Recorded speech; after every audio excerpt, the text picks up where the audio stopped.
Hello, everybody. Hope you guys are all doing well. It's kind of a rainy Sunday today, and just wanted to share this week's lesson. It's relatively short, but I think it's pretty important because we're focusing on kind of the body of Luke's gospel. Really, this journey Jesus has where he does all of his teachings before he gets to Jerusalem for his final week on earth. And in that week, in that journey, Luke describes all of these various parables, and we're going to dive into two specifically. But before we get there, I wanted to refresh again on something we've talked about a lot in the past, where we compare Matthew, Mark, and Luke. And on this page, I'm trying to focus on Matthew and Luke specifically because Mark was, as we've said, a little bit bland. It's very short. It's just very much here's what happened. These were more storytelling, and they're coming from two very different places. Now, Matthew and Luke both are talking about Jesus's life and what happens after he's sentenced to death. But their religion and audience are very different, right? They're opposite. So Matthew was Jewish, and his audience was Jewish for the most part, right? He was talking to Jewish people, whereas Luke was a doctor. He was a non-Jew, right? So he wasn't, affiliated and had the same kind of deep understanding of the Jewish faith that Matthew had. And so likewise, Luke, which makes a lot of sense, would be writing to non-Jewish people as his audience. So he's coming, they're telling the same story, but from two very opposite angles. Now, Matthew was an apostle, so he was very close to Jesus, whereas Luke wasn't at all. And so what Luke had to do was go back and interview. Remember, Luke was a doctor, we believe, and so he's very scientific method.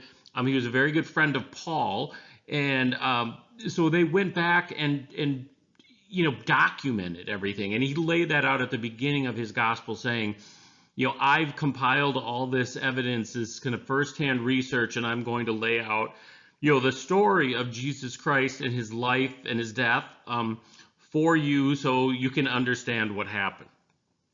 Now, Matthew's focus was that Jesus was the King of the Jews, that he is fulfilling his life on earth is the fulfillment of all the prophecies in the Old Testament. And we've talked about that in the past, where there is a lot of references to Abraham and Moses and David, particularly Moses, with the Sermon on the Mount, which is kind of similar to Moses going up, receiving the Ten Commandments, Jesus kind of wandering through the desert with his followers. What Jesus's life is meant to be is a new exodus, where Moses had an exodus from the Egyptians. This is an exodus from sort of evil on earth to get into heaven. And so there's the fulfillment is based on all the prophecies that were in the Old Testament. So Matthew, as he's writing his gospel, is telling his Jewish readers, we were told this was going to happen, that the Messiah was going to come, and Jesus is that Messiah, and he makes the case that he is the Son of God. Whereas Luke's audience really isn't going to have that background to draw from. So what Luke is saying is, and it kind of makes sense, right, is he's not only the King of the Jews, he's the Savior for all people, like us, like non-Jewish people. And in particular, like the section on teachings and missions up above, Luke lays out all of the things Jesus did on his journey to Jerusalem, his humanity, right, in healing sick people, healing sinners, dealing with what we would call, the Jewish people actually would call the outcasts of society, right? These people who were, sick, poor, non-Jewish believers, the people who they wouldn't hold in sort of high esteem, right? But Jesus or Luke's story about Jesus is he went to those people and said, you are welcome in this religion. And what he did was he had a heavy use of what are called parables, which are very simple stories that the people of the time could really, really relate to, but they also had a much deeper meaning. And so that's what I wanted to go into today on the next couple pages. I picked two that are actually very different, but very similar in what they're trying to say. Okay, the first of the two parables I want to talk about is the Pharisee and Publican. So just so you know what those two things are, Pharisees are seen in the Bible as being very strict followers of the Jewish religion. And, this was the group that Jesus had a lot of trouble with. He, in essence was calling them hypocrites, that he was saying, you're not following God's law. You're following sort of your interpretation of God's law, but you've taken it way too far. And part of it is they were very powerful at the time, right? And sometimes power corrupts people. We still see that today. And so there's a number of his parables that are either directly or sort of indirectly sort of shots at the Pharisees to highlight their hypocrisy. And on the other side of the coin were publicans who were also Jewish people, but they were looked down on by people because they were tax collectors. So they worked for the Roman Empire.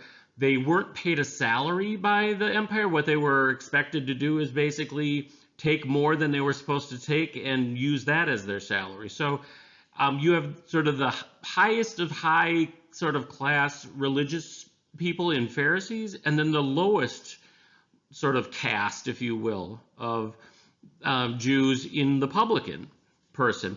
And so he tells this parable of they're both together in the same temple praying at the same time, right? He does this a lot of sort of compare and contrast two people in the same situation. And so the Pharisee is, being very high and mighty, right? That, he gives money, he fasts more than he needs to, he gives more money than he needs to. It's like he's so over and beyond what he needs to be. And he even calls out the other guy saying, I'm so much better than he is. And the other guy, the tax collector, the publican, is just, he's humble and he knows he's sinned, he's not perfect, and he's asking for forgiveness. And what does Jesus say? He says, for all those who exalt themselves will be humbled, and those who humble themselves will be exalted. So basically, the Pharisee is in trouble, right? That this is not the way God wanted people to be. And Jesus is telling everybody that. And he wants you to be like the publican. He wants you to be humble. He wants you to realize you're not perfect.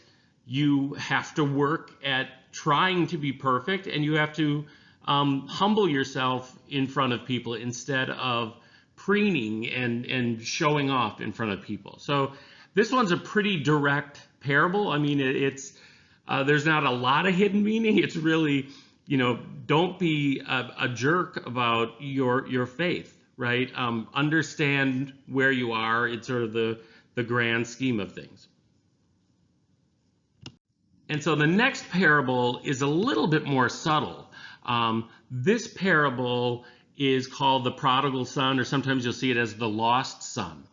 And again, he uses these very, sort of common elements in his parables, right? Everybody has a family. People understand, working on a farm or on the field with their children. And in this case, it was a man had two sons, and the younger son, just was tired of being there and said, I want the money that I would have gotten if you died. Just give it to me now, and I want to go live my life. And the father does it and says, you have to go and go on your journey. So he gives him his money, and he ends up blowing it all. He just wastes it all on fun and partying and whatever. And so after he's lost it, he realizes, I've made a terrible mistake.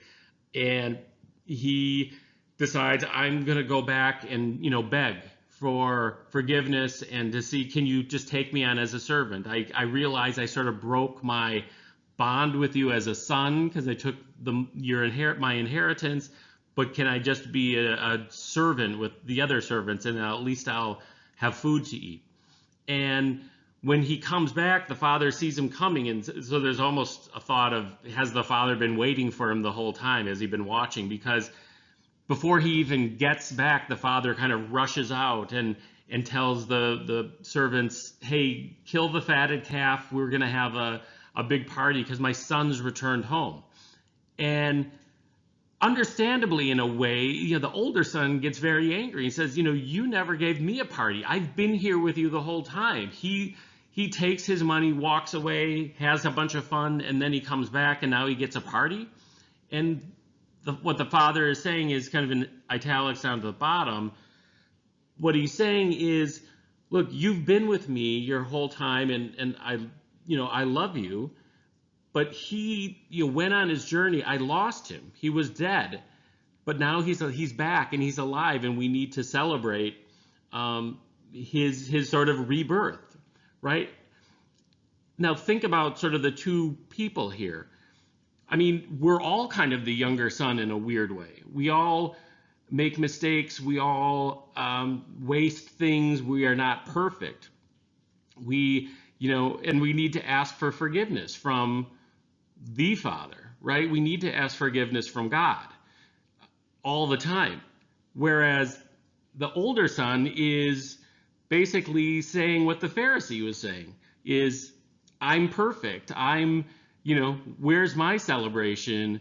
I'm almost jealous of the younger kid, right? That, that he's getting the thing. And what he's saying in the prodigal son, what Jesus is saying is, again, be humble.